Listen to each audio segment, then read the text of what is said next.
Hey everyone, gather around here, come to the 3D Systems booth. We're going to talk about the future of 3D printing, which is 3D printing food. I'm going to bring to the stage Kyle and Liz Van Houselen. They are the creators of the ChefJet and the Sugar Lab. Coming up here, they're going to teach you all about the future of 3D printing. You want to tell them about 3D printing food? Thanks, Keith. So we're Liz and Kyle Van Houselen, and we are the co-founders of the Sugar Lab. And the Sugar Lab is a company that originally develops some of the 3D printing food technologies that you see over there. And we just wanted to tell you guys a little bit about the history of the company, how it started, and where we see 3D printing food back then, a couple years ago, where it is today, and also where it'll be a couple years from now. So the Sugar Lab started really humbly in our tiny graduate student apartment about 3 or 4 years ago. Can you hear? And at the time, we were graduate students in architecture.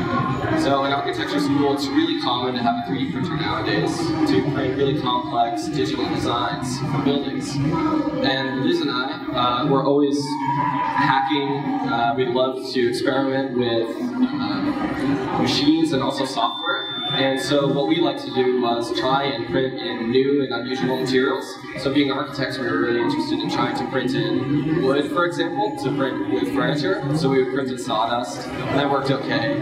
And we also thought about 3D printing in ceramics and cement, and that worked okay. And then we thought we would maybe try the 3D printed sugar for a couple of reasons. One, because it would be pretty cheap, and another because it would photograph really beautifully. And we tried that out and it worked okay. And then we got under some pressure because we had a friend's birthday that was coming up. Actually, my brother's girlfriend, Chelsea, it was her birthday. And so we got really excited about planning a party for her. And we went shopping and got all the ingredients to bake the cake from scratch. We got back and unpacked everything in our house and realized we didn't actually own an oven. We just didn't have one in our tiny apartment. We had just moved in, so it was kind of an oversight on our part. Yeah, we ended up having Thanksgiving dinner at a Chinese restaurant that year also because we just, for some reason, couldn't remember we didn't have enough. Exactly. In this case, it worked out. So we basically started experimenting. We thought, would it be possible to print Chelsea a birthday cake instead of baking one? So we started basically pouring sugar into the 3D printer we had and experimenting with all the types of sugar we could get at our local grocery store and mixing it in all kinds of different recipes. Pretty soon our whole house was sticky and we are covered in sugar, and it took us many months, but eventually we were able to print Chelsea a tiny little cupcake topper that spelled her name in cursive sugar. And Chelsea loved it so much that we started to wonder if other people would like it too. So as soon as we finished graduate school in architecture, we decided to try to start basically a 3D printing bakery. And we did that in Los Angeles with one 3D printer that was 3D Systems technology that we retrofitted to be food safe. And that was the first sugar printer. Yeah, exactly. And so we worked our butts off that summer, and we published a lot of our early work as photographs online, and we got a huge response. We couldn't believe it. The images went all around the world and came back. It traveled all over the internet, and we talked to our friend Scott Summit, who works at 3D Systems, and he shared some of the images with Avi.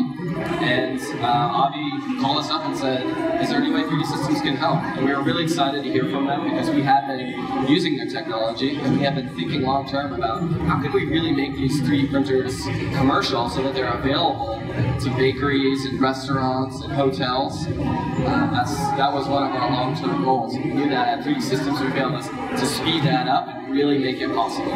So we joined 3D Systems just in September. And since September to today, we've been able to develop with them 2 3D food printers, which are the first of their kinds. They'll be food safe and certified and professionally ready for kitchens and bakeries. If you haven't had a chance to check them out, they're on the other side of the booth. They're called the ChefJet and the ChefJet Pro. You may have seen us over there handing out candy. Yeah, we have If you lots. haven't tasted it yet, come visit us.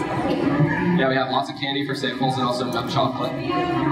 Yeah, so we're thrilled to be a part of 3D Systems. The Sugar Lab is now the food brand for 3D Systems, and we couldn't be happier. Our vision lines up really perfectly with 3D Systems' vision for 3D printing. We're both really interested in making this awesome technology that we believe in really strongly available to as many people as possible. And we feel really strongly that food is a great way to do that, because food is super universal, right?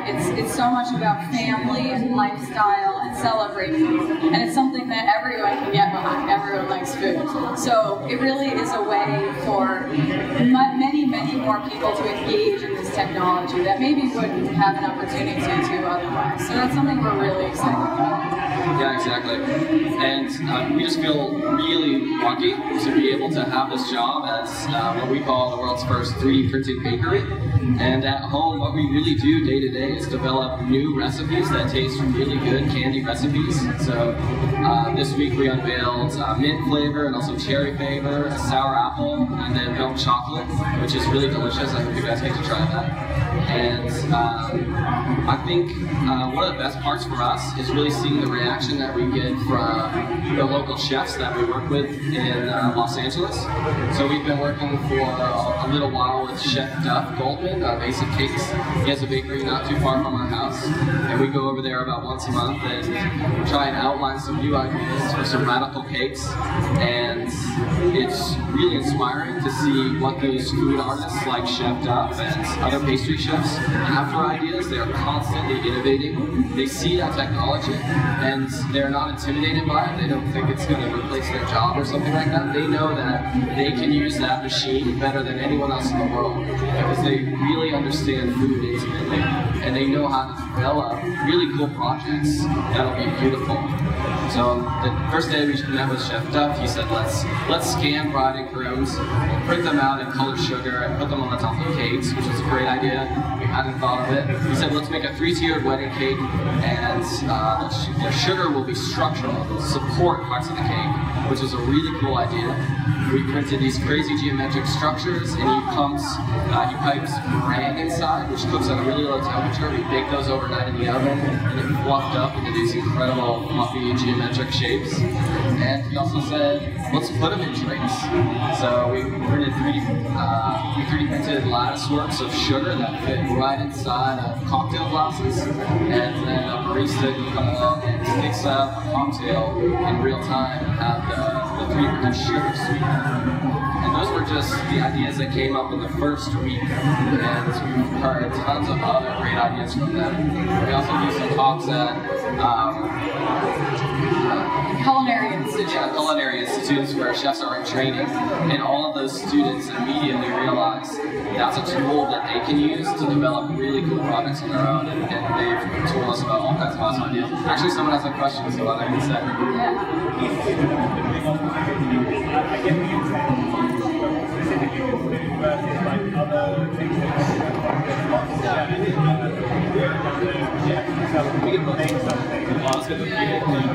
Can you say one time? Oh, sorry, I just wanted to know. I'm really excited by the food opportunity, and I understand the intent. What I'm curious from your point of view as a creator is what do you see as the big opportunity versus, if I wanted to make a wedding cake tomorrow, the chef and the normal chef, equipment, they could probably do it quicker. What are the layers of where you're trying to get to? Because it's interesting. Yeah, that's a great question. So we really see this as an added tool in a pastry chef's toolbox. So they can make geometries that are more elaborate, more complex, more structural, more sculptural than they would be able to with traditional methods. So it's not replacing anything they do, but it's adding to what it's enabling them. So anything they can imagine now, they can 3D print and add to their designs. Yeah, sure. So this question was, what do you think in 5 years' time? Which is a great question. And given the pace that we've seen working with 3D Systems for only about 4 or 5 months, that's a tough question. I think pretty much with food, the sky's the limit. We're right now experimenting with a lot of recipes that are confection-based, so sugars and candies and chocolates.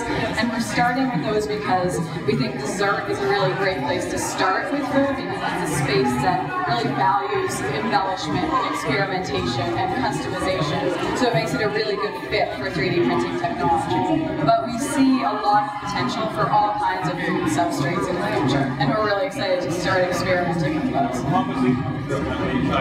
Yeah, absolutely. So that's kind of a different kind of customization. One type is to match the lace of a bride's gown. Another type is to really precisely control dosages, whether that's for nutrition or medicinal or what have you. So I think all of that in the future is completely up for grabs.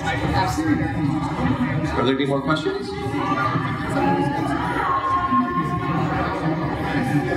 Okay, I'd like to thank Liz and Kyle for presenting the ChefJet today. If you want to go online, Gadget has posted this online as one of the best at CES. You can actually vote for this on the Gadget website. You can vote for the ChefJet. I'm really proud of their work. If you go on the far side of the booth there, they have the machines printing food right now. You can check out some of the most beautiful cakes. They're works of art, but you can eat them. Thank you.